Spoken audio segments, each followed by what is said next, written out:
Spoilers ahead.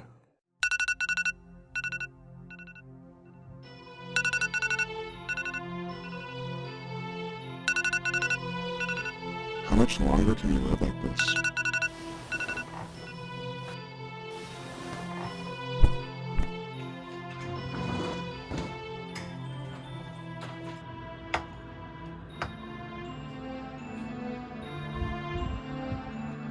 Is this going to be the rest of your life?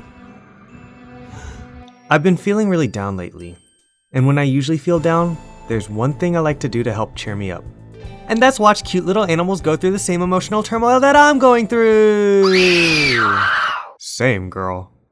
Night in the Woods is an interactive narrative game. That is, if you can get past the fucking playground in the beginning! Oh my fucking god! Which means that it is essentially a video game version of one of those indie movies that deal with a dark subject matter, but are really funny because it has quirky characters. Which is my shit. So, that's just your face. Yeah. I know I've been making a lot of jokes in this intro, but Night in the Woods is a fun adventure that balances unique, interesting gamified elements of everyday life with multi-layered and complex characters and a narrative that draws you into its quaint and little mysterious mining town. It's like Twin Peaks meets a fucking weird-ass child storybook aesthetic. And I love it. No one is asking me for my opinion on Night in the Woods. Don't worry. This will all be over soon. But I'm gonna give it to you anyways. Night in the Woods is one of those games I like to play when I'm feeling some sort of way. It's a comforting game.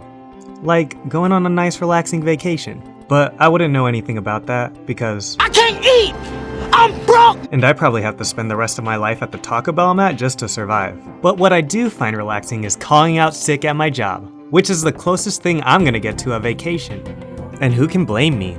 When our customers range from psychotic teenagers setting fires in our restaurants, rowdy-ass drunk guys looking for a fight, and an angry middle-aged woman who always finds something wrong with their order, I just need something to escape from the shitty reality of my everyday life. And one of those escapes is Night in the Woods. Night in the Woods takes place in Possum Springs, where you play as Mae Borowski, a disillusioned 20-year-old who drops out of college and heads home to go back to a time where all she had to worry about was learning songs on the fly in her band, playing zombie slaying games, and breaking shit. Dude, that's my fucking car!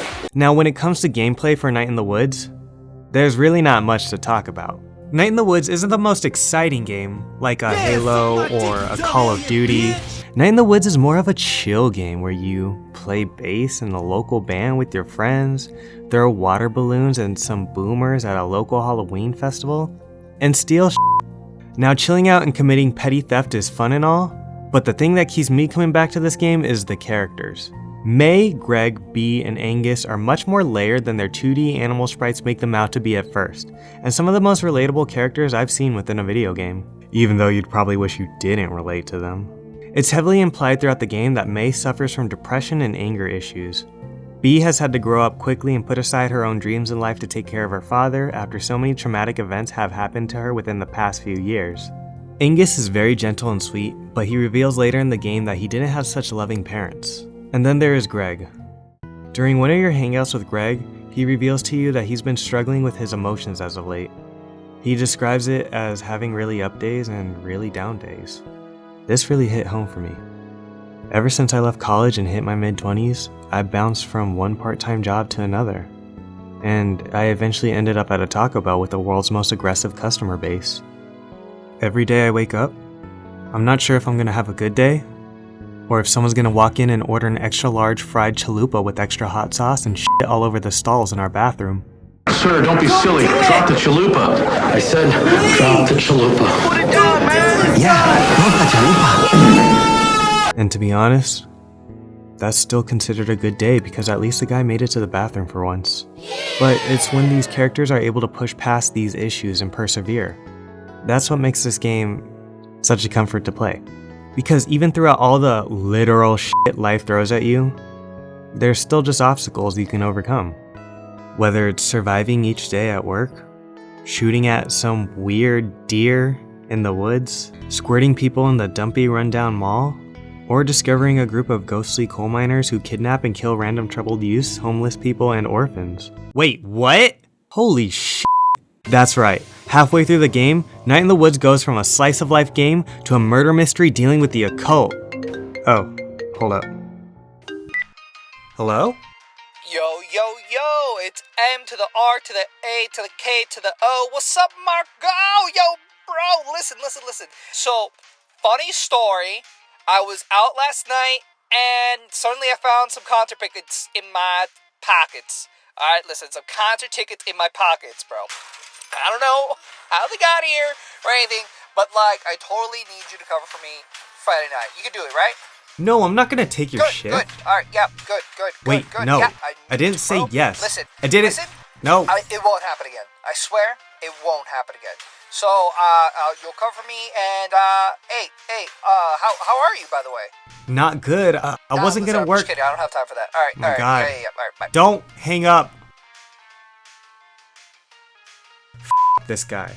Throughout the game, May is haunted by existential dreams that seem to get close to the cosmic realm. After seeing a ghost-like figure in a trench coat choke and kidnap another young woman, which I can relate to, May decides to pursue the figure after this mysterious being gets away on the first night. May believes this figure could be what has been causing her existential dreams since coming back home. This is where the game becomes pretty exciting, as you can now convince your friends to help you investigate ghostly sightings in Possum Springs in the past. And that's when you get to the indie movie style self-discovery scene. You'll do all the indie movie protagonists investigating shit, like talking about your sex life to a bunch of dorky teens in a cemetery, bonding after you threw up a shit ton of donuts, and stargazing and reflecting on the character's backstory who you think is pretty boring, but turns out to be a tragic and empathetic character. All leading to the discovery of the ghostly apparitions of dead coal miners to be actually a cult of psychotic boomers sacrificing the young locals of the town to save themselves from natural disasters and stimulate the economy. Geez, I wonder where I've heard that before. They didn't explain how exactly Gen Z that and happened. millennials, the kids how did we climate send to change college, do that? They right, didn't which realize, let's but say they all of just that kept happens. unemployable. You think that people aren't it's going to like sell their homes? You need to get out before it's too late. What the fuck?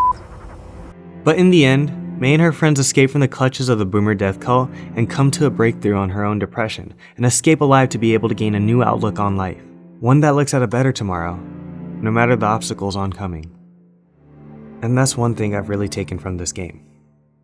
That no matter the obstacle, there will come a day where I can look back and see all of the hurdles I've overcome. And yes, I may be stuck in a loop where I do nothing but go to work for a Mexican restaurant that only targets stoned out college students with their menu selection, and make only enough money to pay my bills, rent, and said Mexican stoner food. But one day, I'm sure there will be something better for me waiting on the other side. Now, if you excuse me, I have to go cover some idiot's shift. Alright, I'll talk to you guys later. Looks like your time is up. Freak accident after the horse got into the Diablo sauce, killing one employee.